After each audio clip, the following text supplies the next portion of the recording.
So, welcome to LiberalViewer First Wednesday Live Q&A. This is the live show I do on the first Wednesday of every month, answering questions from my viewers, either that they post live, like those of you who are watching live down in the discussion section, or people who post them during the month. I especially appreciate those questions because I have time to do a little research, and those are the ones I'm going to answer first. I hope that you will enjoy the answers that I come up with. So I've had some questions from people as to what my qualifications for answering all these questions is. I just wanted to say that a lot of these questions are legal questions or have some sort of legal basis. I do have a law degree. I practiced law as a public defender for about 5 years after I graduated law school. I've worked on a lot of constitutional law issues as a volunteer for the ACLU for many years after that. I also have a history degree that I got from one of the top universities in the country, and so I don't know if that qualifies me to answer questions for people, but I did get that question from someone. I just wanted to start at the beginning of the show. Now, I have 5 questions that I have loaded up that people asked me before the show. Let me see. But I do have some live viewers today, right? Let me take a quick look. I saw people were commenting before I started the show here. Let me make sure you can all see and hear me. Health is good. Looks like everything's going okay. Just shows 0 viewers for some reason at the moment on my end. But I will start here with the first question I had asked from one of my most frequent questioners who told me last month that he had gone off to college. This is a good question for someone with a criminal defense attorney background like I have. So here's the question from Terry Alther. He's asking about this case here about these protesters who were trying to climate activists arrested for piloting a lobster boat to block a shipment of coal, and the district attorney dropped the charges because he agreed that with their defense that the climate problem was so dire that it justified what they did. And so what Terry asked me there is, I was wondering, how ethical is it for DAs to not prosecute someone because a certain cause is so dire? Is this ethical? Also, do you have any additional thoughts about this? So let's see. I do have about 9 or 10 live viewers now, I see. So I will keep going on with the show. I have 2 things that I want to say about this. First, there is a defense in almost every jurisdiction. I'm not licensed to practice law in Massachusetts where that took place, but there is something called the justification defense, which is either written down in the law, or sometimes it's a common law defense that courts allow people to use, where it says if you commit a crime to stop a much worse harm, then you actually can get away with it. Of course, it's a very limited defense, and it's especially limited in situations like these people are wanting to use it, where they're saying that there's some like big world issue that they're trying to do some small thing in their local area. And I think that might be too attenuated. I mean, the thing is, though, that you get to make that argument to a jury, and especially if you have nice, clean-cut people who are, middle class, who the jury can identify with and see as just like them, and they're trying to do something for a good cause, you might get sympathy from a jury. Now, that's one like surface thought, but then I actually looked at the article here, and this is the article that was linked from that post. You see the highlighted thing. The district attorney, Sam Sutter, he dropped the conspiracy charge, and then he reduced the remaining charge to a civil infraction, and he got them all to pay a $2,000 fine. Now, when we had some Occupy protesters here in Sacramento, that was actually the deal that the district attorney offered them. He didn't want them to have a jury trial, which is, you don't get a jury trial when you're charged with an infraction. He actually wanted our Occupy protesters who were arrested here in Sacramento to plead to civil infractions, and they fought that. So actually, the deal that the DA gave those protesters is a deal that was rejected by protesters here in Sacramento. So it actually isn't that great a deal. They had to plead guilty to a civil infraction and pay a $2,000 fine. So in a way, it seems to me almost like the district attorney is spinning his win as some magnanimous defeat. But that's actually that's like a plea bargain you might expect in that case. That's my other thought on that. So that was the first question. The second question I want to answer that was posted before I started the show here. This is posted in the comment section of my Liberal Viewer First Wednesday live video last month, where I talked about the 28th Amendment from the Udall Amendment that actually ended up being debated.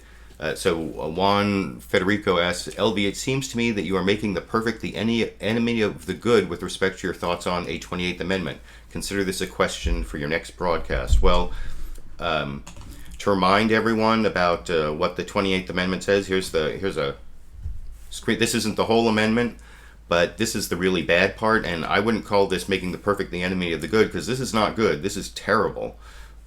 The amount of contributions to a candidate for nomination for election to or for election to federal office, and the amount of funds that may be spent by, in support of, or in opposition to such candidates, this is all can be regulated by Congress.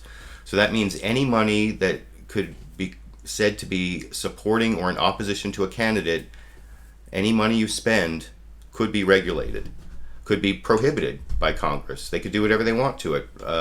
Now, there is something about keeping the freedom of the press that puts some limit on that. But, I posted a link to the ACLU analysis of this amendment, and I didn't go through all of the scenarios they talked about that would be criminalized. But look at all this. This is pretty terrible. I don't even list the first one there is missing. Because I couldn't get them all. It's on the previous page. Their first example is Congress would be allowed to restrict the publication of Secretary Hillary Clinton's forthcoming memoir, Hard Choices, were she to run for office. So her book's out now. That this was written a while back. But that's true, because you could say that book, remember what the law says here, it's spending money that may be in support of or in opposition to a candidate. Well, you could easily say that Hillary Clinton's book is the publishing of that book requires the spending of money, and it's in support of a candidate. Here are several other things the ACLU said could happen if we pass the 28th Amendment. Congress could criminalize a blog on the Huffington Post. That is, if it didn't end up being the press, because blogs aren't necessarily official journalists. So a blog on the Huffington Post by Gene Karpinski, president of the League of Conservation Voters, accusing Marco Rubio of being a climate change denier, because that would be in opposition to Senator Marco Rubio, and it spends money.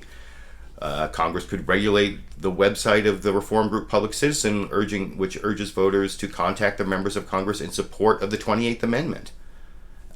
So it, even the spending of money on the Root Strikers super PAC. Or here's another one. A state election agency run by a corrupt patronage appointee could use state law to limit speech by anti-corruption groups supporting reform. A local sheriff running for re-election and facing vociferous public criticism for draconian immigration policies and prisoner abuse could use state campaign finance laws to harass and prosecute his own detractors. Yeah, because the second part of the 28th Amendment that I didn't show, it does the same thing for state law. So it lets the state legislatures or state governments pass laws to regulate how anyone can spend money that talks about any of their candidates. I could go through this, and it says here at the end, such examples are not only plausible, they are endless. There are endless ways that the government could screw with you just because you spent some money in support of or in opposition to a candidate. And that would put like a huge dent in our First Amendment freedoms. It's a really bad idea. It's not making the perfect the enemy of the good. It's making the current First Amendment the enemy of a really bad change that would stop a lot of our ability to speak. There are different types of campaign finance reform, and some of them are worse than others, but the text of the Udall Amendment, that is, it couldn't be more clear as to why it's a lousy idea. That's everything that I fear about all my left-wing friends who are in favor of campaign finance reform and overturning Citizens United. It's the text of the Udall Amendment. That's all my fears realize. It's not even close to the perfect or the good. It's terrible. So I just wanted to reiterate that in answer to that question.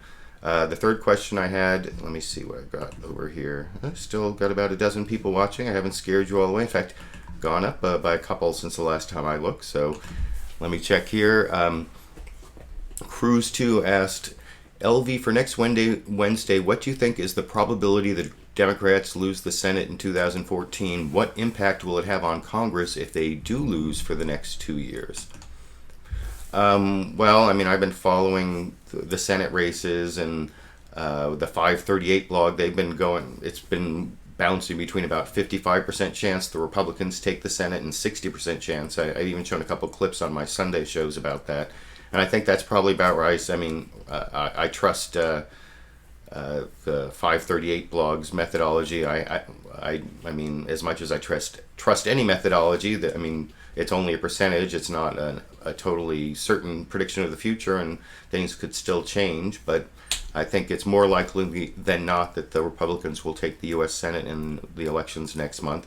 As to what the effect will be, I mean, it could actually have a beneficial effect on the framing of the 2016 elections, because there's, President Obama has tried to run against the do-nothing Congress, but there's always been, every time I hear Republicans in the House asked about that, their response is always, well, it's Harry Reid in the Senate. He has all these bills that we passed in the House, and he won't let them come to the floor. And of course, there's some bills like comprehensive immigration reform that were passed by the Senate that John Boehner won't come to the floor in the House. So the conflict between the House and the Senate lets both sides kind of take no responsibility. But if Republicans held the House and the Senate, they would have to actually pass things, and then it would be up to the president to veto them, or at least get them to modify them, and so they would actually have to compromise to get, if they were going to get anything done. And if they didn't,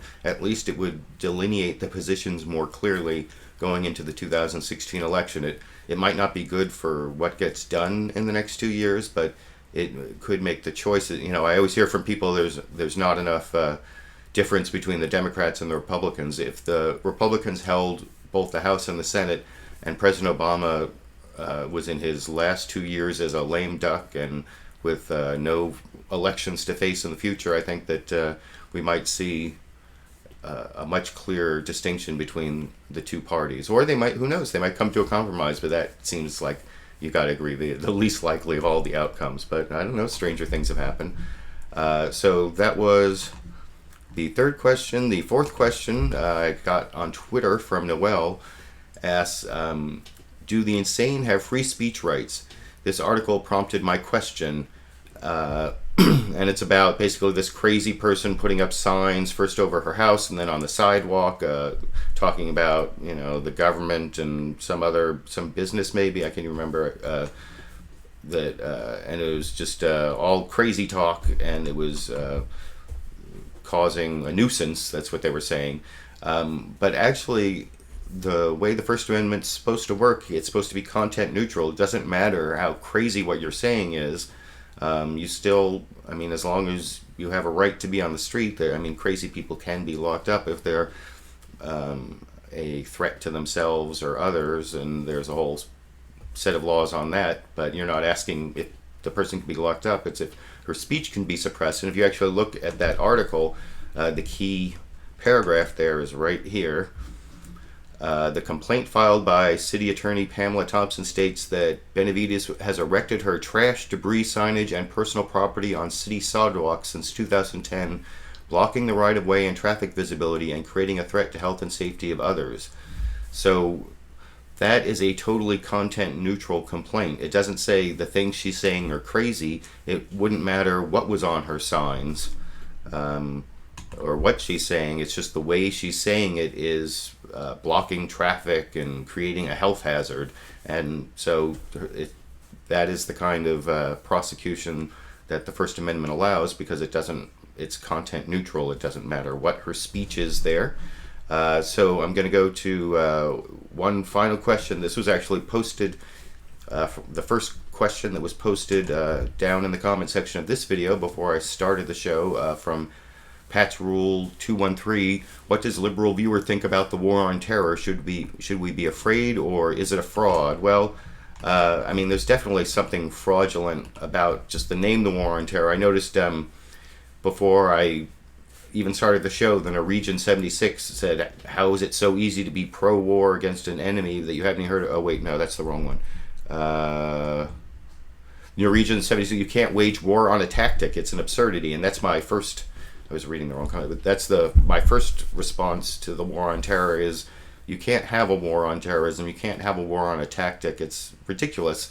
I even made a video a while back about what is the definition of terrorism, and some things the United States has done probably fit the most accurate definitions of terrorism. You know, using military force against civilian populations to, you know, terrorize them or cause fear and political change. I mean, you could say the bombing of Hiroshima at the end of World War II, that kind of, and Nagasaki, they kind of fit that definition of terrorism, because there was a civilian target, and it was to get Japan to surrender, supposedly. So, I mean, tactics change. You need to make war on, you know, Islamic fundamentalist groups that are, you know, insurgents or that are using terrorist tactics. You know, you can have and also calling it a war, that doesn't really fit what it's like to wage this battle against these groups that aren't nation states. So I think it's kind of an inaccurate terminology in that way as well. So, and then I guess there's the third question, or the third issue that the war on terror raises, which is, are these threats really so big that we should be using as much military force against them as we're using? You know, the invasion of Afghanistan, and originally, I mean, I'd say the beginning of the invasion of Afghanistan I probably would have supported, but it went on for way too long after the Taliban government was toppled and Al-Qaeda had fled mostly to Pakistan. You know, after the whole Tora Bora thing, that's when our war in Afghanistan, well, I mean, if we had actually tried to create a real government and hadn't bought into Hamid Karzai's corrupt warlord scheme, that, well, I made a video about that like at the beginning of the Obama administration, called Who Lost Afghanistan, and I made a couple videos about how we messed up the whole Afghanistan thing. But at the very beginning, that, you know, right after 9/11, I probably would have supported at least the beginning of the Afghanistan campaign. In Iraq, obviously not, and the whole like worldwide war on terror in Yemen and Somalia and now Syria, and using drone strikes, and now, you know, Tomahawk missiles and airplane strikes.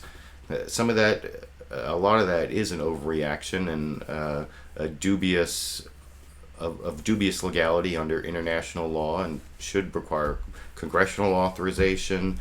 And it's basically where, you know, to respond to the beheading of 2 American journalists with this huge use of military force, it's giving the terrorists what they want. They're trying to draw us in, and I've talked about that before. So that would be my answer to that question. I'm gonna scroll through now and look at the questions that you've been asking me. Oh, I think I got myself almost up to 20 live viewers, which is good for LiberalViewer First Wednesday Live, where it's just me and no clips. Let's see.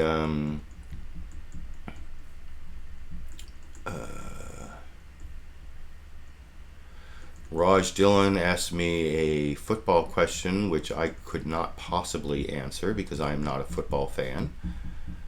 And then several people talked about that. Let me just refresh here. And it looks like that's about all the questions, which is fine because I've talked for long enough. This has been a big talking week for me. I went and talked to a couple high school classes on Monday about the ACLU and the Constitution, so that was fun. And sorry I was a little slow to get everything prepared here, but I hope you enjoyed the answers to the questions I gave you. And I hope you'll look for my LiberalViewer Sunday live clip roundup at 6:30 p.m. Pacific time. Also, a new thing since last month, you can now support LiberalViewer if you want to try to help me keep this channel going with the loss of my ad revenue over the last couple years. I think I lost about 2/3 of it, and it's getting a little difficult to justify some of the amount of time I put in. So if you want to help support the channel, there's a button on my LiberalViewer channel that YouTube has put on, and it should, when this is a recorded show, it should also show up in like the upper upper left corner right over there. There should be like a little eye that you can click on if you want to support the channel, and if I get enough support that way, I may even be able to stop with the advertisements. I'll see how that goes, but and you can let me know what you think about that. And if you want to post questions for LiberalViewer first Wednesday live Q&A for November, you can post them down in the comment section of this video down there. You can post them on my Facebook page, facebook.com/LiberalViewer, or post them on my Twitter feed, twitter.com/LiberalViewer, or on that YouTube channel page, youtube.com/LiberalViewer, where you can also support my channel if you want to with donations now. Thanks for watching, and I guess I'll be seeing you all around the internet.